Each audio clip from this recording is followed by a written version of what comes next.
This is Revathi. Welcome back to అందమైన కథల పొదిరిల్లు.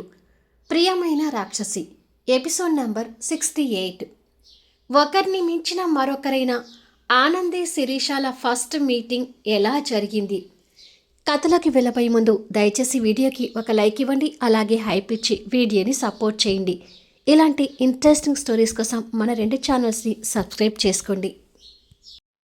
అంత ఎత్తు బరువు ఉన్న భారీ ఖాయం వచ్చి మీద పడగానే ఆనంది బ్యాలెన్స్ చేసుకోలేక బెడ్ మీద పడుతుంది. ఆ మరుక్షణమే అశ్విన్ కూడా వచ్చి తన మీద పడతాడు. మీద పడిన యమ బేర్ బాడీ బరువుకి ఆనంది నలిగిపోతున్నా తన మనసులో మాత్రం ఏవేవో కొత్త ఫీలింగ్స్ కలుగుతున్నట్టు గుర్తుగా తన హార్ట్ బీట్ పెరుగుతూ తన చెస్ట్ భాగం అదురుతూ ఉంటుంది. తెలియకుండానే అశ్విన్ నడుం చుట్టూ చేతులు వేసి అల్లుకుంటుంది. అశ్విన్ పరిస్థితి కూడా అదే. మొదటిసారి ఆనంది మీద అలా పడగానే తన శరీర అందాలు అశ్విన్ బాడీకి టచ్ అయి కొత్త కొత్త ఫీలింగ్స్తో తనని మెస్మరైజ్గా చూస్తుంటాడు. అప్పుడే స్నానం చేసి వచ్చిన అశ్విన్ శరీరం నుంచి వచ్చే పరిమళాలు ఆనందిని ఒక రకమైన మత్తులోకి తీసుకెళ్తుంటాయి. ఇద్దరూ కాసేపు లోకాన్ని మర్చిపోతారు. కానీ ఉండే కొద్దీ ఆ అంతటి బేర్ బాడీని మోయలేక ఆనందికి ఇబ్బంది కలుగుతుంటుంది. అశ్విన్ కూడా అది గమనించి కావాలని తన మీద ఇంకా బరువు పెట్టి పడుకుంటాడు. అయ్యో యమా, నాకు బరువు అవుతున్నావు, ప్లీజ్ నా మీద నుంచి లే అని అంటుంది. కానీ అశ్విన్ కావాలని తన మీద ఇంకా బరువును పెంచుతుంటాడు. అయ్యో, నేను ఎలుకలాగా ఉన్నాను యమ్మా, నువ్వేమో ఏనుగంత ఉన్నావు, నీ బరువును మోయలేకపోతున్నాను, ప్లీజ్ నా మీద నుంచి లేయమ్మా అని రిక్వెస్ట్ చేస్తుంది. కానీ అశ్విన్ ఇంకా బరువును పెట్టి మొహాన్ని తనకు దగ్గరగా తీసుకొచ్చి తన పెదవుల వైపు చూస్తూ ఉంటాడు. ఇద్దరి పెదవులు మధ్య ఇంచు మాత్రమే గ్యాప్ ఉంటుంది. ఏంటి అమ్మా అలా చూస్తున్నావు, నా పెదవుల మీద ముద్దు పెడతావా అని వణుకుతున్న పెదవులతో ఒక్కొక్క పదం పలుకుతూ అడుగుతుంది. పెట్టించుకోవాలని నీకు అంత ఆరాటంగా ఉంటే పెట్టడానికి నాకేమీ అభ్యంతరం లేదు అని అంటాడు. తన పెదవుల వైపు చూస్తూ తన మీద ఇంకా బరువు పెడుతుంటాడు. అమ్మో, వద్దు అమ్మా, నాకు ముద్దు పెట్టించుకోవాలనే ఆరాటం ఏమీ లేదు. అయినా నువ్వేంటి అమ్మా, ముద్దుతోనూ నీ బేరుపాడి వేటితోనూ నాకు టార్చర్ చూపిస్తున్నావు అని అడుగుతుంది. నా ఒంటి మీద బట్టలు లేకపోతే చూసే కొద్దీ నన్ను చూడాలనిపిస్తుందన్నా కదా, అందుకే ఇప్పుడు బట్టలు లేకుండానే నీ మీద పడ్డాను. నన్ను ఇలా చూస్తూ నాతో ముద్దు పెట్టించుకుంటూ నా బరువు మొయ్యి అంటూ తన మీద ఇంకా బరువు పెడుతుంటాడు. అమ్మో, ఇంకెప్పుడు నేను బట్టలు లేకుండా చూడాలని అనుకోను, ప్లీజ్ అమ్మా, నీ పెదవులు నా పెదవులకి అంత దగ్గరగా ఉంటే నాకు ఊపిరి ఆడటం లేదు, పైగా నాకు చాలా బరువవుతున్నావు, ప్లీజ్ నా మీద నుంచి లేవవా అని అడుగుతుంది రిక్వెస్ట్గా. మరెప్పుడైనా నన్ను బట్టలు లేకుండా చూస్తావా అని అడుగుతాడు. చూడనని చెప్తున్నాను కదా, నువ్వు షర్టు విప్పితే నేను ఆమడ దూరంలో ఉంటాను అని అంటుంది. నిజంగానే ఉంటావు కదా అని అంటాడు తన మీద ఇంకా ఇంకా బరువు పెడుతూ. నిజంగానే ఉంటాను అని అంటుంది ఏడుపు మొహంతో. వెంటనే తన మీద నుండి లేచి పక్కకు పడతాడు. ఓ పెద్ద బరువైన విగ్రహం తన మీద నుంచి తొలగినట్టుగా ఫీల్ అవుతూ లేచి కూర్చుని లాంగ్ బ్రీత్ తీసుకుంటూ ఊపిరి పీల్చుకుంటుంది.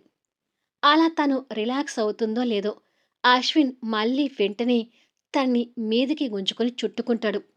ఆనంది అమాంతం అశ్విన్ ఛాతి మీద ఉండిపోయి గుండె వేగంతో భయంగా చూస్తూ, మళ్ళీ ఏంటి అమ్మా, నన్ను మీదికి గుంజుకున్నావు అని అడుగుతుంది. అశ్విన్ తన తల వెనక చేయి వేసి పెదవులకి దగ్గరగా తెచ్చుకొని, నువ్వు తోక జాడిస్తుంటే నా రొమాన్స్ టార్చర్ని ఇలాగే చూపిస్తుంటాను అని అంటాడు. లేదు, నా తోక అస్సలు జాడించను, నువ్వు నన్ను వదిలితే నువ్వు బట్టలు వేసుకునేదాకా నేను రూమ్లోకి అస్సలు రాను అని అంటుంది. సరే వెళ్ళు అంటూ తన్ని వదిలేస్తాడు. దెబ్బకి మెరుపు వేగంతో ఆ రూములో నుంచి మాయమవుతుంది. మామూలుగా తనని టార్చర్ పెట్టలేకపోతున్నాను. కానిలా రొమాన్స్ టార్చర్ పెడుతూ తనకి చుక్కలు చూపించాలి అని అనుకుంటూ అశ్విన్ లేచి నడుముకి కట్టుకున్న టవల్ విప్పి బట్టలు వేసుకుంటూ ఉంటాడు. ఆనంది ఊపిరి పీల్చుకుంటూ కిందికొచ్చి, ఛ! ఈ మొగుడుతో సచ్చిపోతున్నాను అని అనుకుంటూ ఉండగా డోర్ బెల్ వినపడుతుంటుంది. ఎవరో వచ్చారు చూడాలి అని అనుకుని వెళ్ళి డోర్ ఓపెన్ చేయగానే ఎదురుగా శిరీష గాగుల్స్ పెట్టుకొని కనిపిస్తూ ఉంటుంది. ఆనందిని చూడగానే శిరీష పొగరుగా గాగుల్స్ తీసి చేతిలో పట్టుకొని ఊపుతూ తనని పొగరిగా చూస్తుంటుంది. తన పొగరికి ఆనంది కూడా కోపంగా చూస్తూ ఎవరు నువ్వు అని అడుగుతుంది. నీ అర్ధమ్మొగుడిని అని అంటుంది శిరీష తన యాటిట్యూడ్ చూపిస్తూ. అర్ధమొగుడు అనగానే తన తింగరి బ్రెయిన్‌కి తొందరగా ఎక్కక, ఏ మొగుడు? అని విచిత్రంగా చూస్తూ అడుగుతుంది. ఓహో! తనది కొంచెం చైల్డ్ సైకాలజీ అని అన్నయ్య చెప్పాడు కదా! అని అనుకొని, అర్ధం మొగుణ్ణి అంటే నీ సగం మొగుణ్ణి అని అర్థం అని అంటుంది. ఉన్న మొగుడుతోనే చస్తుంటే మళ్ళీ నువ్వేంటి అర్ధం మొగుడు, పావలా మొగుడు అంటున్నావు? అసలు నువ్వెవరో వివరంగా చెప్పు అని కసిరిస్తుంది ఆనంది. ఏయ్! నేను ఈ ఇంటి ఆడపడుచుని. నాతో మర్యాదగా మాట్లాడు అని అంటూ శిరీష గుమ్మం నుంచి లోపలికి అడుగుపెట్టి తన నడుముతో ఆనంది నడుముని ఢీకొట్టి పక్కకు తోసి లోపలికొస్తుంది. తన నెట్టుడికి ఆనంది కాస్త దూరం వెళ్ళి తట్టుకో నిలబడి తన వైపు గుడ్లు మిటకరించి గుర్రుగా చూస్తుంటుంది. నందిత పైనుంచి వస్తూ అమ్మ శిరీష అంటూ సంతోషంగా దగ్గరికొస్తుంది. అమ్మా అంటూ శిరీష నవ్వుతూ వెళ్ళి తల్లిని హగ్ చేసుకుంటుంది. శిరీష ఎవరో ఆనందికి పూర్తిగా అర్థమై ఆ తల్లి కూతుర్ని చూసి అబ్బో అని కోపంగా అనుకుంటుంది.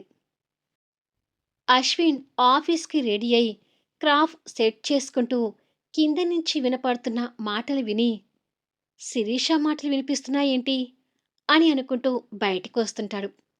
నందిత కూతురు నుదిటిన ప్రేమగా ముద్దు పెట్టుకొని నీకోసమే ఎదురు చూస్తున్నాను శిరీష అని అంటుంది.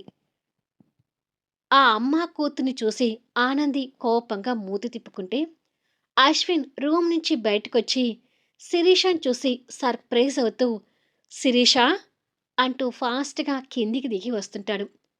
అన్నయ్య అంటూ శిరీష కూడా ఎదురుగా వస్తుండగాని అశ్విన్ కిందికి దిగి చెల్లెల్ని ఆప్యాయంగా చూస్తూ నువ్వేంట్రా ఇంత సడన్గా 4 రోజులకి కదా నువ్వు వస్తానని చెప్పింది అని అంటాడు. నిన్ను సర్ప్రైజ్ చేద్దామని అమ్మకు చెప్పి నీకు చెప్పకుండా వచ్చేశాను అన్నయ్య అని అంటుంది నవ్వుతూ. దొంగ అంటూ చెల్లెల తల మీద చిన్నగా ఒక దెబ్బ కొడతాడు. అది చూసి ఆనంది ఇంకా గిట్టనట్టుగా మూతి తిప్పుకుంటుంది. నువ్వొచ్చేది ఒక్క మాట చెప్పుంటే నేనే ఎయిర్‌పోర్ట్‌కొచ్చి నిన్ను పికప్ చేసుకునేవాడిని కదా! ఇంకా గ్రాండ్‌గా వెల్కమ్ చెప్పేవాడిని కదా! అని అంటాడు చెల్లెల మీద అభిమానంతో. ఇలాంటి హంగామా చేస్తావని నీకు తెలియకుండా సైలెంట్‌గా వచ్చాను అన్నయ్య అంటుంది శిరీష. ఈ అన్నయ్యతో ఆడుకోవటం నీకు చిన్నప్పటినుంచి బాగా అలవాటైపోయింది బంగారం అంటూ చెల్లెల మీద చిరుకోపాన్ని ప్రదర్శిస్తాడు. మరి రావటమే నీతో ఆడుకోవాలి కదా అని అంటుంది. అశ్విన్ చెల్లెలు వచ్చిందని సంతోషంతో నవ్వుతూ పక్కనే ఉన్న ఆనందిని చూసి తనే నా తింగరి పెళ్ళాం అని అంటాడు. తింగరి పెళ్ళాం అని పరిచయం చేయడంతో ఆనంది గుర్రున చూస్తుంది. ఎంత తింగర్దో ఆల్రెడీ నాకు అర్థమైంది అన్నయ్య అని అంటుంది శిరీష తన వైపు పొగరు చూపిస్తూ. ఏం అర్థమైంది నీకు అని అడుగుతుంది కోపంగా. హా నువ్వెంత తింగరి అమాయకురాలివో బాగా అర్థమైందని చెప్తున్నాను అని అంటుంది శిరీష పొగర్ని మెయింటైన్ చేస్తూ. ఏయ్ నన్ను పట్టుకొని అమాయకురాలంటే నాకు ఒళ్ళు మండుతుంది. నేను చాలా పెద్ద తెలివైన దాన్ని అని ఆనంది గొప్పగా చేయి చూపిస్తూ చెప్తుంది. ఇంటి ఆడపడుచుని పట్టుకొని ఏ అని మర్యాద లేకుండా మాట్లాడుతున్నావేంటి అంటూ శిరీష గొడవకు దిగుతుంది. నువ్వు మాత్రం తక్కువ ఈ ఇంటి కోడలైనా నన్ను పట్టుకొని ఎలా పడితే అలా మాట్లాడడం లేదా అని ఆనంది కూడా గొడవ దిగుతుంది. వారిద్దరు గొడవ పట్టం చూసి ఈ అమ్మ కొడుకు షాక్ అవుతుంటారు. ఒరే అన్నయ్య, నీ పెళ్ళని అదుపులో పెట్టుకోకపోతే నా చేతిలో నీ పెళ్ళం ఏమవుతుందో తెలీదు అంటుంది శిరీష. మన గొడవ మధ్యలో నా మొగుని గుంజుతున్నావెందుకు? ఏదైనా ఉంటే నువ్వు నేను తేల్చుకుందాం పట్టు అంటుంది ఆనంది తెగిస్తూ. ఏయ్, ఈ శిరీష గురించి నీకు కరెక్ట్‌గా తెలీదట్టుంది అంటూ శిరీష కోపంగా మాట్లాడుతుంది. నీ పేరు శిరీష కాదే, శివంగి అని పెట్టుంటే బాగా సూట్ అయ్యేది అంటుంది ఆనంది. ఎస్, ఇన్నాళ్ళకి నాకు శివంగి అని ఒక మంచి పేరు సూట్ అయింది. ఇంత మంచి పేరు పెట్టినందుకు థ్యాంక్ యూ సో మచ్. వెళ్ళి ఈ ఆడపడుచుకి ఒక కప్పు స్ట్రాంగ్ కాఫీ తీసుకురా అని ఆర్డర్ వేసి శిరీష. కాఫీ కావాలంటే వెళ్ళి కలుపుకో, నేను నీకెందుకు ఇస్తాను అంటుంది ఆనంది. వామ్మో, మీ గొడవలు కాస్త ఆపండి. ఏంటి, రావడం రావడమే ఇలా ఇద్దరు గొడవ పడుతున్నారు అంటాడు అశ్విన్. నా గురించి తెలియక నీ పెళ్ళాం ఎక్కువ చేస్తుందన్నయ్య.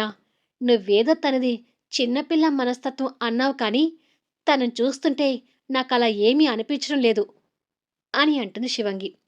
ఓహో, నాది చిన్నపిల్ల మనస్తత్వం అని నా గురించి వినగానే నాతో బాగా ఆడుకుందాం అనుకున్నావేమో.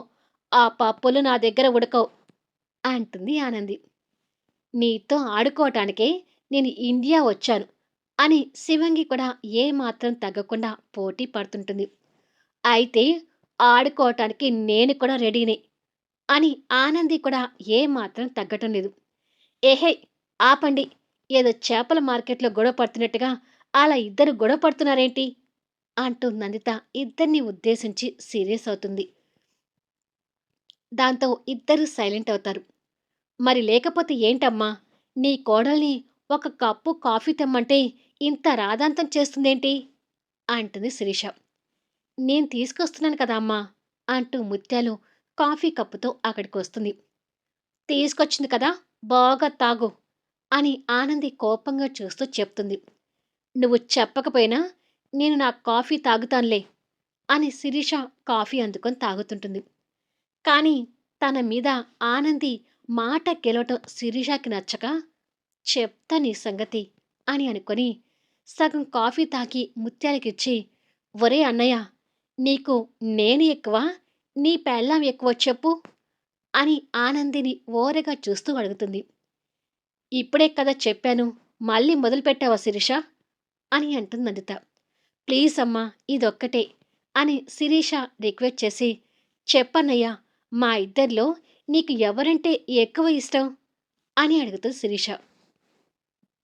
యమ ఏం చెప్తాడా అని ఆనంది ఆతృతగా చూస్తుంది.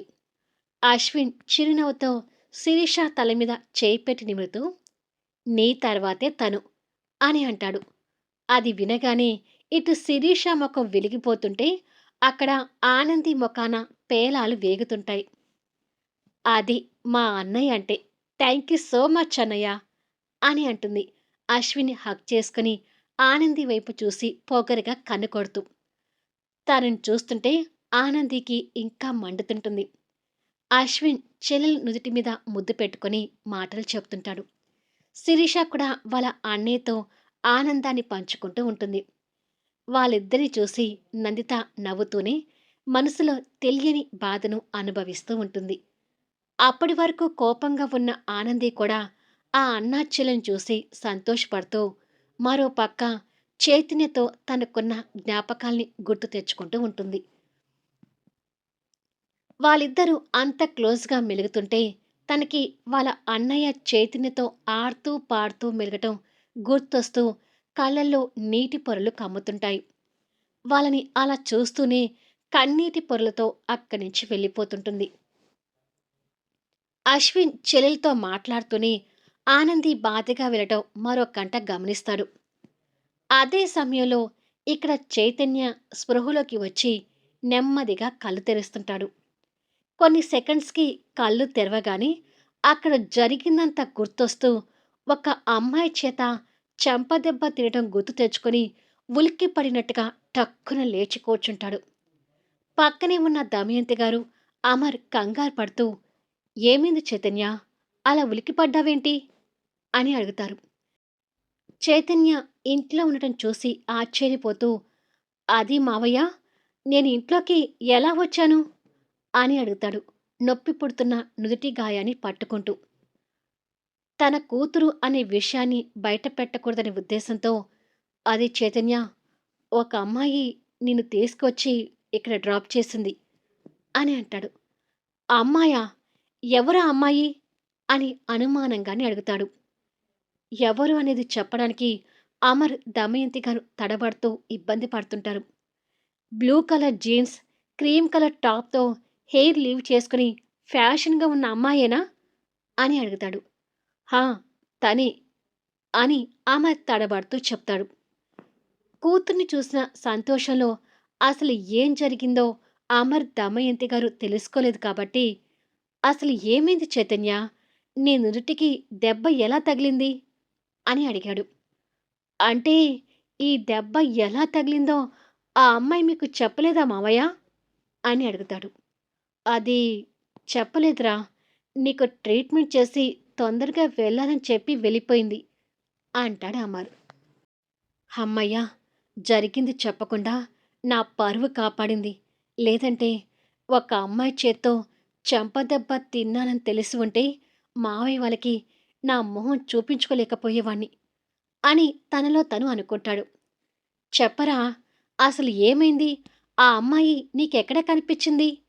అని అడుగుతుంది దమయంతి గారు. "అది బామ్మా, ఏదో అనుకోకుండా ఇద్దరం కలిసాము. అనుకోకుండా ఈ దెబ్బ తగిలింది" అని ఇక్కడే ఉంటే ఇలాగే గుచ్చి గుచ్చి అడుగుతారు అనుకొని, "నేను వెళ్ళి ఫ్రెష్ అవుతాను మావయ్య" అంటూ చైతన్య లేస్తాడు. "సరే, జాగ్రత్తగా వెళ్ళు" అని అంటాడు అమర్. "సరే మావయ్య" అని చెప్పి చైతన్య రూములోకొచ్చి అద్దంలోకి చూసుకొని, నుదిటికి తగిలిన దెబ్బని చూసుకొని, తను కొట్టడం మరొక్కసారి గుర్తు తెచ్చుకొని, వామ్మో! ఆ అమ్మాయి ఏంటి పెద్ద ఫైర్ బ్రాండ్ లాగా ఉంది. దానికి వచ్చే మొగుడు ఎవడో కానీ దానితో వేగలేక వాడైపోతాడు. పాపం, ఎవరో ఆ దురదృష్టవంతుడు అని ఆ దురదృష్టవంతుడి మీద జాలి పడుతుంటాడు.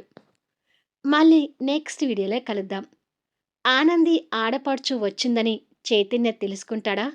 ఆ తెలిసేలోపు చైతన్య, శిరీష మధ్య ఎలాంటి సన్నివేశాలు రానున్నాయి? అన్ని జంటల మధ్య అద్భుతమైన సన్నివేశాలతో ఆసక్తికరంగా సాగే కథా వీడియోస్ని మిస్ కాకుండా చూడండి. కథ నచ్చితే దయచేసి లైక్ చేయండి, హైప్ ఇవ్వండి. మీ అమూల్యమైన కామెంట్స్ షేర్ చేయండి. Thank you for లీజనింగ్.